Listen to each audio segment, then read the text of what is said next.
77 करोड़ रुपया जो सहाफ़ियों को जो अदारों से लेकर जो कि सहाफ़ियों के जो बकायाजात हैं, जो उनके मसाइल हैं, उनको वो आप देखें तो पाकिस्तान के जो सबसे बड़े अदारे हैं जो कहते हैं कि हम जो मेंबर बैठे तो वो कराची के सहाफ़ियों को डील करे, इसी तरह से जो कोयटा में सहाफ़ी हैं उनको वहाँ जो कैमरामैन है उसकी कोई इंश्योरेंस नहीं है। खुदा ना खास्ता अगर उसको काम ही अपने वर्कर्स के हकूक़ की जंग लड़ना होता है तो हमने हर तरह से जो है वो जंग लड़ी है गई। इसमें सबसे ज्यादा रकम जो है वो नवाई वक्त से ली गई है, वो मेरा ख्याल को 30 करोड़ के राउंड अबाउट हो। और जिस तरह से वर्कर को उनके हकूक दिलवाए, आने वाले चेयरमैन जो हैं वो भी इसी तरह से, वो अगर भूख से बचना चाहते हैं, बेरोजगारी से बचना चाहते हैं तो उनको क्या करना चाहिए ऐसे? देखिए जी, उसका कैमरामैन भी वही है, उसका प्रोड्यूसर भी वही है, रिपोर्टर भी वही है, हर काम।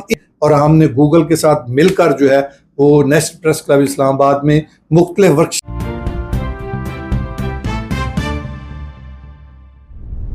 अस्सलामुअलैकुम नाज़रीन, मैं हूं सुल्तान और आप देख रहे हैं मेरा डिजिटल चैनल।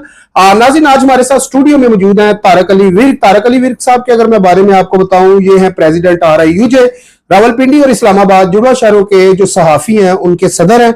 और इनसे आज हम जानेंगे कि जो इनने टर्नओवर गुजारा है सालाना RIUJ का, और उसमें देखेंगे कि इनकी कारकर्दगी क्या रही। तो अस्सलाम वालेकुम सर, क्या हाल है? ठीक जी, वालेकुम सलाम सर। सबसे पहले तो हम आपसे ये जानेंगे कि आपने 77 करोड़ रुपया जो सहाफियों को जो अदारों से लेकर दिया है वो किस तरह लेकर दिया, ये क्यों नहीं लोग दे रहे थे? आखिर क्या वजह है कि जो लोग अदारों में काम करते हैं उनको सैलरी नहीं मिलती, उनके पैसे रोक लिए जाते हैं, फिर एज ए प्रेसिडेंट आपको जद्दोजहद करनी पड़ती है? इसके बारे में थोड़ी रोशनी डालें। बहुत शुक्रिया जी। देखें, हमने कोशिश की, हम चूंकि Rawalpindi Islamabad union of journalist के जो है वो मेंबरान तकरीबन 4000 के राउंड अबाउट हैं, और चूंकि जुड़वा शहरों में साफी जो है उनकी तादाद तकरीबन कोई 8-10 हजार है ओवरऑल जो है। लेकिन चूंकि Rawalpindi Islamabad union of journalist के जब मैं सदर मुंतखब हुआ तो साफ ज़ाहिर है कि ये बहुत मसाइल थे कि अदारों में लोग काम करते थे तो उनके वाजबात उनको अदा नहीं किए जाते थे और उनकी सैलरीज जो थी उनको अदा नहीं की जाती थी।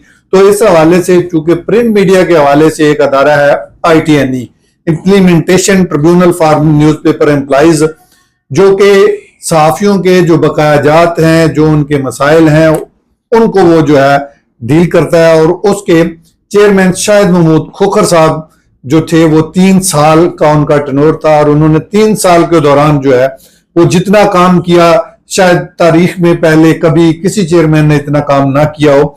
और उनके आने के बाद चूंकि उन्होंने इतना ज्यादा रिलीफ दिया कि लोगों को जो ITNE की अहमियत थी उसका पता चला। पहले तो ये था कि अगर किसी अदारे ने किसी वर्कर के जो बकायाजात थे वो अदा ना किए तो लोग जो है वो छोड़कर चले जाते थे, उनको ये पता ही नहीं होता था कि हमारे लिए एक अदारा भी मौजूद है जो लोगों के बकायाजात दिलवाता है, जो लोगों की बकाया जो सैलरीज हैं वो दिलवाता है, जो वेज बोर्ड के मुताबिक जो सैलरी नहीं मिलती वो जो है वो दिलवाता है। तो ये सारी चीजें जो थी वो ITNE के जरिए जो है वो उस पर अमल दरामद करवाया गया।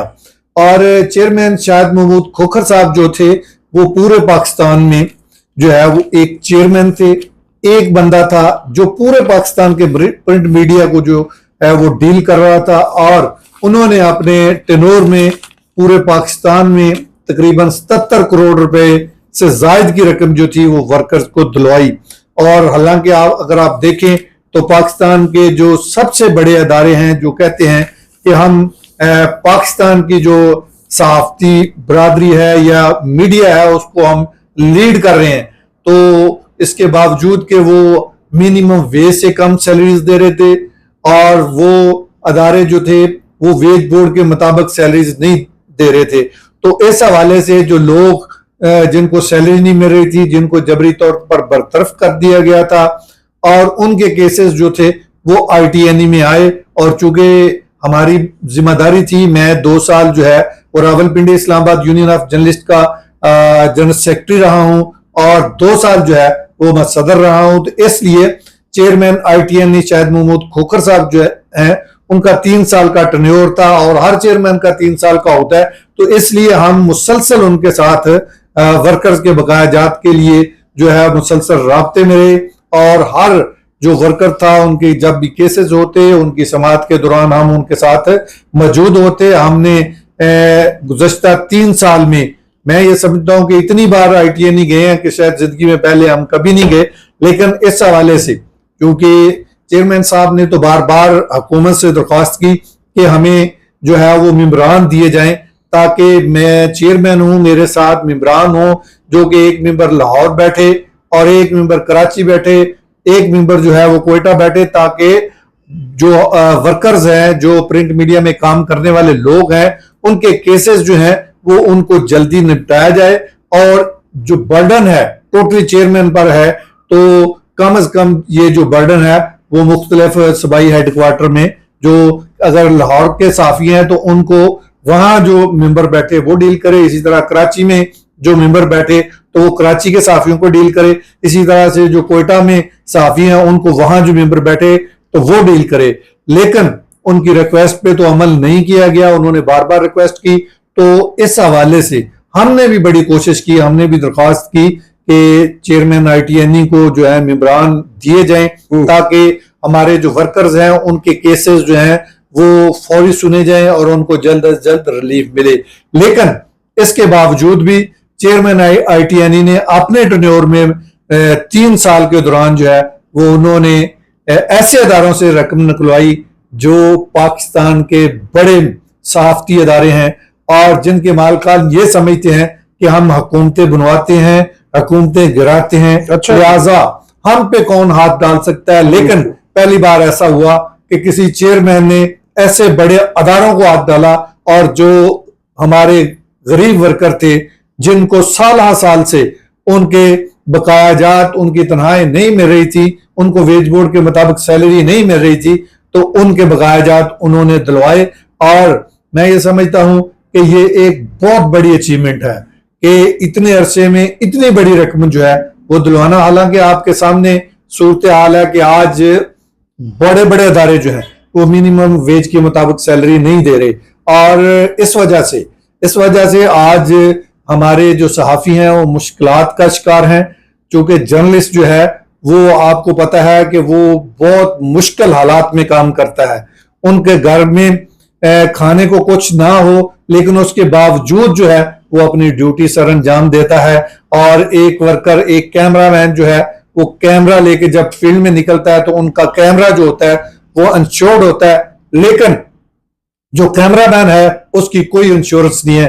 खुदा ना खास्ता अगर उसको कोई हादसा पेश आ जाता है, अगर उस पे कोई खर्चा करना पड़ता है, तो कोई अदारा करने के लिए तैयार नहीं होता, क्योंकि सिर्फ उसकी सैलरी होती है, तो वो भी इतनी नहीं होती कि अगर हम कहें कि आज की महंगाई के तनासब से वो सैलरी हो, या वो मिनिमम वेज के मुताबिक हो, या वेज बोर्ड के मुताबिक हो। ये तमाम चीजें ऐसी हैं कि प्रिंट मीडिया में काम करने वाले, खास तौर पर हमारे जो जर्नलिस्ट हैं, फोटोग्राफर हैं, रिपोर्टर हैं, सब एडिटर हैं, दीगर जो मीडिया वर्कर्स हैं, वो तमाम लोग जो हैं उनको उनके जो महंगाई के तनासब से सैलरी नहीं दी जाती। और खास तौर पर आज तो हुकूमत की तरफ से मिनिमम वेज जो है वो आपको पता है तकरीबन 40,000 रुपए कर दी गई है। इससे पहले 32,000 जो है मिनिमम वेज थी, लेकिन उस पर भी अमल दरामद नहीं होता था। बड़े बड़े अदारे जो हैं वो सहाफियों को मिनिमम वेज से कम सैलरी दे रहे होते थे। तो इसलिए ये एक ITNE के अदारे की वजह से, और उसके जो चेयरमैन थे शायद महमूद खोखर साहब, हम उनको खराज तहसीन भी पेश करते हैं और समझते हैं कि उन्होंने जो काम किया, जिस तरह से उन्होंने वर्कर्स की खिदमत की, और हमारे बहुत सारे साथी जो इस दुनिया को छोड़कर चले गए, उनकी जो बेवाएं थी, उनके जो केसेस थे वो तरजीही बुनियादों पे जो है वो उनको किया गया, उन केसेस की समाअत हुई और उनको जो उनके बकाया जात थे वो दिलवाए गए। तो इसलिए मैं ये समझता हूं कि हमें साफजार है कि हम बतौरे पिटिशनर भी थे, साफजार है यूनियन का काम ही अपने वर्कर्स के हकूक की जंग लड़ना होता है, तो हमने हर तरह से जो है वो जंग लड़ी है। उसके लिए हमें अगर लाहौर जाना पड़ा तो हम गए हैं, अगर हमें किसी और जगह जाना पड़ा तो हम गए हैं। तो हमारी हमेशा कोशिश रही है कि हम अपने वर्कर्स के लिए जो है वो काम करें। अल्हम्दुलिल्लाह आज हमें फख्र है और हम समझते हैं कि हमने अपने हिस्से का काम जो हमें करना चाहिए था वो हमने किया है। तो एक बहुत बड़ी अचीवमेंट जो थी वो अल्लाह ने हमें दी, और इसमें मेन किरदार साफ ज़ाहिर है वो चेयरमैन ITNE का था। तो वो बहुत बड़ी रकम हम दिलवाने में कामयाब हुए। अच्छा विरक साहब, बात जब आती है 77 करोड़ रुपया, बहुत बड़ी रकम है, तो क्या आप ये बताना पसंद करेंगे कि इसमें कौन कौन से ऐसे इदारे हैं जो वर्कर को सैलरी नहीं दे रहे थे, फिर आपने पैसे भी दिलाए? अगर चंद ऐसे इदारों का नाम ले ले तो मेरा ख्याल है उन लोगों के लिए बहुत बेहतर होगा जो आज भी उन इदारों में काम कर रहे हैं। उनको कब निकाला जाएगा, कब उनके कहने के पैरों के नीचे से जमीन खींच ली जाएगी, और कब उनके घर का चूल्हा बंद हो सकता है?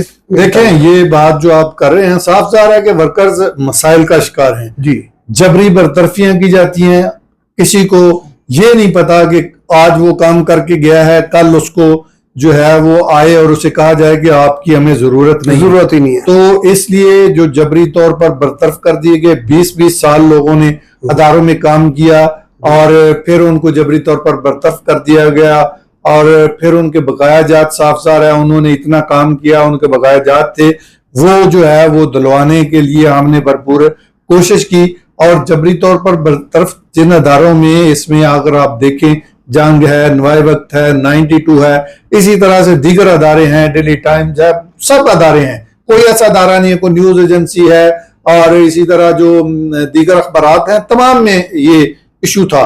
लेकिन कुछ अदारे ऐसे हैं जिनमें ज्यादा मसाइल थे, जिनसे ज्यादा जो है वो रकम ली गई। इसमें सबसे ज्यादा रकम जो है वो नवाए वक्त से ली गई है, वो मेरा ख्याल को 30 करोड़ के राउंड अबाउट होगी। इसी तरह से जो है जंग ग्रुप है, वहां से ज्यादा जो है वो पैसे लोगों के बकाया जात थे वो वसूल किए गए। इसी तरह से डेली टाइम्स और दीगर तमाम अदारे जो हैं, कोई ऐसा अदारा नहीं, मेरा नहीं ख्याल कि जिसके बकाया जात ना हो। और कुछ अदारे ऐसे भी हैं कि जिन्होंने अपने वर्कर्स को जबरी तौर पर बरतरफ किया, और ऐसे स्टेशन जहां पे वो लोगों को उन्होंने बरतरफ किया, लेकिन वहां से वो ये चाह रहे थे कि शायद उनको इश्तिहारात मिलते रहेंगे। लेकिन अल्हम्दुलिल्लाह हमने कोशिश की, हमने ये कहा कि अगर आपने हमारे वर्कर्स को यहाँ से फारग किया है तो आप ये स्टेशन भी नहीं चला सकते। तो बहुत सारे हमने डिक्लेरेशन जो है वो कैंसिल करवाए हैं, और जो लोग हमारे जबरी तौर पर बरतरफ किए गए तो फिर बहुत सारे हमारे साथी जो है वो NIRC जो है वहां गए, और वहां से जो फैसला हुआ कि ये वर्कर्स जो है इनको बहाल किया जाए। तो अभी भी जो बहुत सारे अदारे हैं जिनके केसेस जो हैं वो चल रहे हैं। तो चूंकि चेयरमैन शायद महमूद खोखर साहब का टनोर 3 साल का था, जो अपना टनोर मुकम्मल करने के बाद जो है वो सुबकदोश हो गए हैं, और अब नए चेयरमैन के लिए जो है वो हुकूमत की तरफ से कोई इंटरव्यू वगैरह जो है वो किए जा रहे हैं। हमारी मुलाकात हुई थी सेक्रेटरी साहब से, तो उन्होंने कहा जी हम इंशाल्लाह 1 माह के अंदर अंदर जो है वो नए चेयरमैन की तैनाती हो जाएगी। और जिन लोगों के केसेस पेंडिंग हैं इंशाल्लाह ताला जो नए आने वाले चेयरमैन हैं वो देखेंगे। और मुझे उम्मीद है कि जिस तरह से पहले चेयरमैन ने अपना भरपूर काम किया और जिस तरह से वर्कर को उनके हकूक दिलवाए, आने वाले चेयरमैन जो हैं वो भी इसी तरह से, इसी जज्बे के साथ जो है वो वर्कर्स के हकूक उनको दिलवाएंगे। क्योंकि मालकान की हमेशा ये ख्वाहिश रही है कि वो वर्कर्स के जो हकूक हैं उनको सलब करें, और सलब करते भी हैं। आज के दौर में अगर आप देखें तो तनख्वाहें जो है वो कोई ऐसी जगह नहीं है जहां कम से कम 50,000 से कम सैलरी हो। लेकिन हमारे जो मीडिया वर्कर्स और हमारे जर्नलिस्ट हैं वो आज भी मिनिमम वेज से कम तनख्वाहों पे काम करने पर मजबूर हैं। इस हवाले से मैं ये समझता हूँ कि हुकूमत को नोटिस लेना चाहिए कि ये जो अदारे मिनिमम वेज से कम सैलरी दे रहे हैं उनके खिलाफ कार्रवाई करनी चाहिए, और वर्कर्स के हवाले से जो उनके ड्यूज बनते हैं वो भी अदा होने चाहिए, और दीगर जो उनके हवाले से एक आईनी और कानूनी तरीके से जो उनके वेज बोर्ड के मुताबिक सैलरी बननी चाहिए वो देनी चाहिए। और बहुत सारे बड़े बड़े अदारे जो हैं वो वर्कर्स के हकूक को सलब कर रहे हैं। तो मैं ये समझता हूँ कि इंशाअल्लाह ताला Rawalpindi Islamabad union of journalist पहले भी सहाफियों और मीडिया वर्कर्स के हकूक के लिए जद्दोजहद करती रही है, और अब भी इंशाल्लाह करती रहेगी। विरक साहब, जिस तरह आप एक गोशा रखते हैं, एक तकलीफ रखते हैं, अपना जो आपका वर्कर है या आपका वोटर है, सपोर्टर है, और हाल ही में जैसा कि आपने देखा होगा कि तकरीबन जो अदारे हैं, प्रिंट मीडिया जो है वो तकरीबन बंद हो रहे हैं, खत्म हो रहे हैं। तो जो आपसे मोहब्बत करने वाले लोग हैं, जिस तरह अभी जैसा कि आपको मालूम है, अभी जो दौर चल रहा है, जो जमाना कह ले चल रहा है, वो एआई का चल रहा है। तो अपने जो दोस्त हैं, जो वोटर हैं, सपोर्टर हैं, उनको क्या मशवरा देना चाहेंगे कि आने वाले वक्त में वो अगर भूख से बचना चाहते हैं, बेरोजगारी से बचना चाहते हैं, तो उनको क्या करना चाहिए ऐसे हाल देखिए में? जी, ये इस हवाले से हमेशा से बहुत सारी चीजें ऐसी होती हैं जो वक्त के साथ साथ तब्दील होती हैं जी। चीजों में जिद्दत आती है और जदीद टेक्नोलॉजी आ रही है। तो मैं ये समझता हूँ कि एक दौर था तो अखबार के लिए जो है वो कातब होते थे जो अखबार को लिख के देते थे। उसके बाद वक्त के साथ साथ तब्दीली आई और जो है उसके बाद कंपोजिंग आ गई, और जिन लोगों ने कंपोजिंग ना सीखी वो पीछे रह गए। और उसके बाद अब तो वक्त ऐसा आ गया कि जिसके पास भी मोबाइल है वो अपने आप को साफी समझता है, वो किसी भी जगह खड़े होके अपनी वीडियो बना के वो सोशल मीडिया पे डाल देता है। और सोशल मीडिया के हवाले से अभी तक उस तरह से जो रूल्स बनने थे, जो चीजें बननी, कानून साजी होनी थी, वो कुछ हद तक तो हुई है, लेकिन अभी बहुत सारी चीजें हैं जो बाकी हैं। लेकिन आज एआई का दौर है और जो लोग आज की जदीद दौर के मुताबिक एआई को ना समझ सके या उसका बेहतर इस्तेमाल ना कर सके तो साफ ज़ाहिर वो पीछे रह जाएंगे। और एआई और जदीद टेक्नोलॉजी से हजारों लोग वो बेरोजगार होंगे, और जहां बेरोजगारी होगी वहां नया रोजगार भी मिलेगा, और वो रोजगार उन लोगों को मिलेगा जो जदीद तकाज़ों के मुताबिक चीजों को समझते होंगे। अगर वो नहीं समझेंगे, उस तरफ नहीं आएंगे, तो साफ ज़ाहिर है उनके लिए जैसे पहले जिन लोगों ने कंपोजिंग नहीं सीखी थी वो पीछे रह गए, जो कंप्यूटर को नहीं समझते थे वो पीछे रह गए। तो अब वक्त के साथ साथ चीजें आपको पता है कि तब्दील हो गई हैं। आज एक कैमरा है, उसका कैमरामैन भी वही है, उसका प्रोड्यूसर भी वही है, रिपोर्टर भी वही है।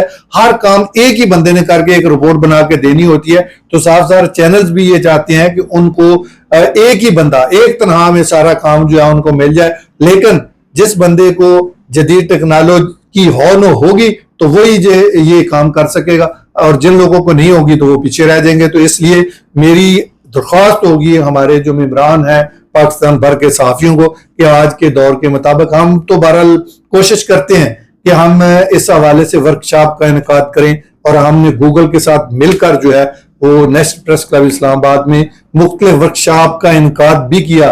लेकिन चूंकि वो एक दिन की होती है तो एक दिन में बहुत सारी चीजें सीखना इतना आसान नहीं होता। लेकिन अगर कोई करना चाहे तो इस हवाले से मुख्तलिफ कोर्सेज हैं, उसमें कोई 15 दिन का होगा, कोई 20 दिन का होगा, कोई 2 माह का होगा, कोई 3 माह का होगा। तो अगर कोई करना चाहे तो वो कर सकता है, और जदीद तकाज़ों के मुताबिक अपने आप को जो लेकर नहीं चलेगा वो पीछे रह जाएगा।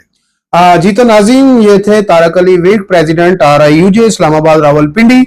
इसी के तहत मुझे इजाजत दीजिए, मिलते हैं अगली वीडियो में। अल्लाह हाफिज। पाकिस्तान जिंदाबाद।